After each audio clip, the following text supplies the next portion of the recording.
સુરતમાં માત્ર 15 મિનિટના વરસાદી શહેરના અનેક વિસ્તારોમાં પાણી ભરાઈ જતા પ્રી મોન્સૂન કામગીરીના દાવાઓ સામે સવાલો ઉભા થયા છે। ઉધના બસ ડેપોથી સચિન હાઈવે તરફ જતા માર્ગ પર પાણી ભરાતા વાહન ચાલકોને ભારે હાલાકીનો સામનો કરવો પડ્યો હતો। પ્રથમ વરસાદે જ સુરત મહાનગરપાલિકાની કામગીરીની પોલ ખોલી નાખી છે।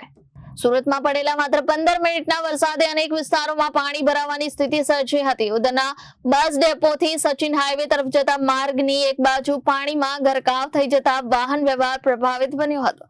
રસ્તા પર પણ પાણી ભરાતા વાહન ચાલકોને ધીમી ગતિએ વાહન ચલાવવાની ફરજ પડી હતી, જેના કારણે ટ્રાફિકની સમસ્યા પણ સર્જાઈ હતી। સ્થાનિકોએ આક્ષેપ કર્યો હતો કે દર વર્ષે પ્રી મોન્સૂન કામગીરીના દાવા કરવામાં આવે છે, પરંતુ પ્રથમ વરસાદમાં જ રસ્તા પર પાણી ભરાઈ જતા કામગીરી સામે સવાલો ઉભા થયા છે।